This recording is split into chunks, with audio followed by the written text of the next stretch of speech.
जी तो जनाब, इस टाइम ब्रेकिंग न्यूज ये आ रही है कि जका अशरफ ने रिजाइन दे दिया है भाई।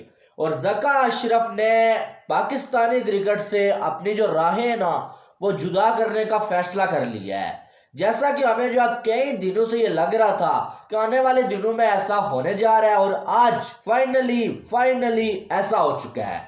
और ये जका अशरफ वो बंदा है ना, जिसके लिए आपने कई बार मेरे मुंह से ये बात सुनी होगी कि बंदर के हाथ में माचिस दे दी गई है और अब ये बंदर सब कुछ जला के राख कर देगा। और आखिर वही हुआ, और अब जलाने के लिए कुछ बचा नहीं है भाई।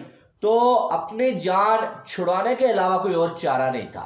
और दूसरी बात यह है कि जका अशरफ के पास कोई और रास्ता नहीं था। इलेक्शन होने जा रहे हैं भाई, इस बंदे के पास बीए की डिग्री नहीं है, और ये इलेक्शन के लिए जो है, वह इलेक्शन में हिस्सा लेने के लिए ये बंदा जो है अहल ही नहीं है।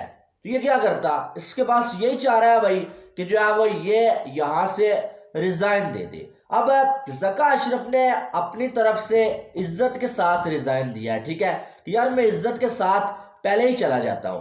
लेकिन यार ये क्या इज्जत है जो आपने पाकिस्तानी क्रिकेट के हालात बनाए। जिस तरह से आपके दौर में पाकिस्तानी टीम या पाकिस्तानी क्रिकेट जलील हुई है, क्या आप इज्जत से जा रहे हैं? ये लाते मार के निकालने से ज्यादा बड़ी ये जिल्लत है। ये जका अशरफ, यकीन माने बहुत सारे चेयरमैन आए, रमेश राजा, नजम सेठी, उन्होंने भी जो है बहुत सारी गलतियां की हैं, ठीक है, हमने उन पे भी बात की। लेकिन ये जो बंदा है ना, इसने पाकिस्तानी क्रिकेट का मर्डर नहीं किया ना, तो कोई कसर बाकी नहीं छोड़ी है इसने। कौन सा ऐसा काम इसने पाकिस्तानी क्रिकेट के लिए किया है? इसने तो फपे कुटरियों वाले काम किए हैं। वो एक मोहल्ला होता है जहां पर जो कोई ना कोई एक आध आंटी ऐसी होती है जो लड़ाइयां करवाती रहती है, इसने तो वो काम किया है। इसने वो चीजें की जो पीसीबी के चेयरमैन को करनी नहीं चाहिए। चाहे जो भी था, चाहे जो भी था, इसको आप जो है वो एक आप लीगल चेयरमैन नहीं कह सकते इसको आप, ठीक है। लेकिन जो भी इसने किया, लेकिन वो इसको करना नहीं चाहिए था। क्या क्या इसने नहीं किया। टीम ये इंडिया में भेज रहा है, पीछे से कह रहा है कि भाई दुश्मन मुल्क में टीम भेज दी है। काम सारा जो है वो इसने जो करना है वो इसका बेटा कर रहा है। ये कुछ जर्नलिस्ट के साथ मिलके जो है वो एजेंडा चला रहा है, खिलाड़ियों को जो है उनकी ऐसी की तैसी कर रहा है, बाबर आजम के जो है वो चैट्स लीक करवा रहा है। जो इसको कुछ जो है वो गिने चुने एक दो जर्नलिस्ट इसको जो मशवरे देते हैं भाई, उस पर ये अमल करके जो है पाकिस्तानी टीम की ऐसी की तैसी फेर दी इसने। इस कौन सा ऐसा काम है जो इसने नहीं किया भाई। इसकी जो ऑडियो कॉल लीक होती है, वहां पर पाकिस्तानी खिलाड़ियों के हवाले से क्या क्या ये बातें कर रहा होता है, रिजवान के हवाले से भाई इसको कभी वाइस कप्तान नहीं बनाना है, और अचानक से उसको वाइस कप्तान बना दिया। यही रिजवान इसको ये फ्राडी कह रहा था जका अशरफ, उसको जो वाइस कप्तान बना दिया। यानी कि इसने क्या क्या नहीं किया पाकिस्तानी क्रिकेट के साथ यार। ऐसा कौन सा काम नहीं किया।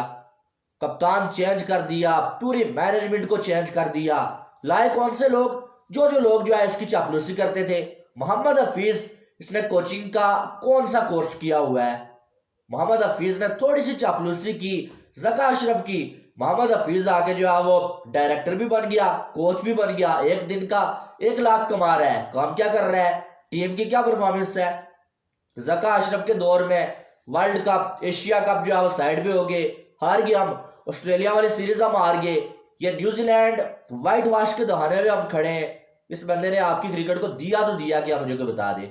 कुछ नहीं दिया सिवाय जिल्लत के, साजिशों के। ये बंदा आया भी चोर दरवाजे से था और जा भी उधर से ही रहा है। सिफारिश में ही आया था। आपको मालूम है कि लड़ाई हो रही थी भाई, क्या नाम है इसका जो है वो, पीपल्स पार्टी की और नून लीग की, पीएमएलएन की लड़ाई हो रही थी। और लड़ाई में जो है वो पीपल्स पार्टी ने, जरदारी ने कहा कि भाई हमारा बंदा लगना चाहिए। बंदा लग गया भाई। इनके बाप का मुल्क है कि जो चाहेगा जिसको उठा के लगा देगा। वहाब रियाज को जो उठा के जो है वो सिलेक्टर लगा दिया। यानी कि क्या, असद शफीक अच्छा भला वो खेल रहा था, उसे बोला यार तुम रिटायरमेंट ले लो और तुम्हें जो है वो सिलेक्टर बना लेंगे, सिलेक्शन कमेटी का हिस्सा बना लेंगे। यानी कि क्या क्या जो इन लोगों ने नहीं करवाया। आखिर में क्या हुआ, आखिर में क्या हुआ, रिजाइन देके अपनी इज्जत बचा के जाना पड़ा। लेकिन ये पाकिस्तान क्रिकेट आप मुझे बताएं कि मजाक बनी हुई है, क्या बना हुआ है, ये समझ नहीं आ रहा है यार। पीसीबी का चेयरमैन हो गया तो मजाक हो गया। मुझे ये समझ नहीं आ रहा है कि यार एक बंदा रहता है 2 मंथ, फिर दूसरा आ जाता है, दूसरा आता है 2 मंथ, वो पैसे कमाता है, अपने कुछ जो है वो फैसले करता है, और उसके बाद जो है तीसरा आ जाता है। इनसे क्या कोई बात करे। जब एशिया कप का मामला था, रमीज राजा ने जो है वो स्टांस लिया हुआ था, रमीज राजा को हटा के नजम सेठी आ गए भाई।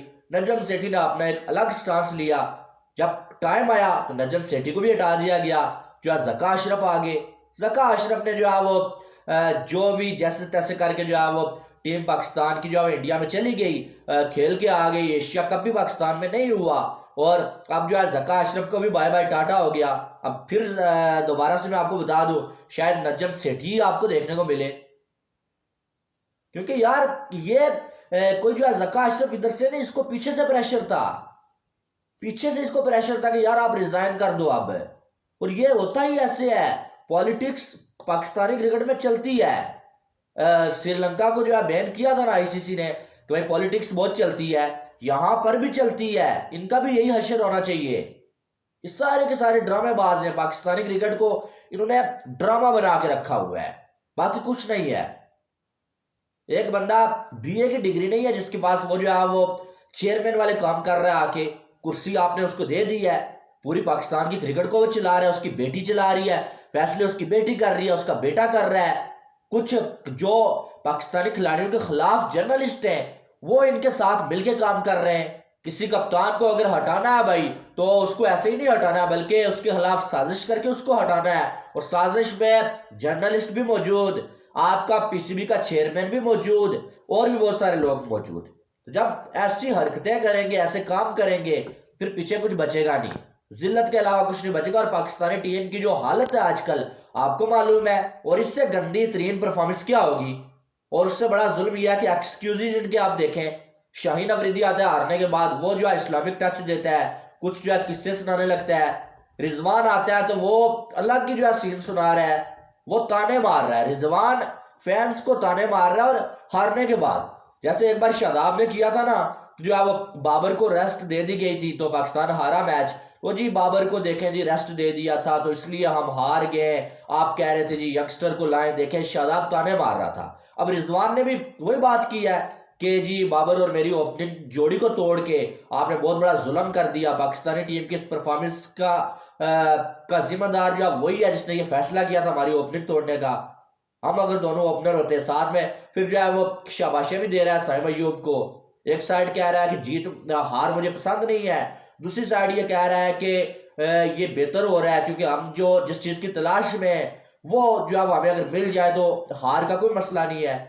तो ये सारी ड्रामेबाजी लगी हुई है पाकिस्तानी क्रिकेट में, कोई समझ नहीं है यार। और जॉब्स ऐसे जो है वो बांटी जा रही है ना, कुर्सियां ऐसे बांटी जा रही है ना जैसे खजूरें जो है बांटी जाती हैं सवाब समझ के। कोई बंदा जो अहल ही नहीं है किसी चीज का, उसको जो है वो किसी को जो है वो कोच बना दिया, किसी को डायरेक्टर बना दिया, कोई समझ नहीं कर क्या रहे, किसी को सिलेक्टर बना दिया। तो जब आप ऐसा कुछ करेंगे तो लोग फिर खुश तो होंगे आपके जाने के बाद। बहरहाल सबसे ज्यादा तबाही जो है ज़का अशरफ ने ही की थी। तो बहरहाल अब जो भी हुआ जान छूटी है, लेकिन अब आगे क्या होने वाला है ये सोचने वाली बात है। आगे क्या होने वाला है ये सबसे बड़ी बात है सोचने वाली। बहरहाल आपकी क्या राय है इसके हवाले से वो आपने कमेंट बॉक्स में बताना है। बाकी वीडियो को लाइक करें, चैनल को सब्सक्राइब करें ताकि आने वाली तमाम अपडेट्स आपको बर वक्त मिल सकें। मिलते हैं नेक्स्ट वीडियो में, अपना बहुत सारा ख्याल रखिएगा। Love you all, Allah Hafiz.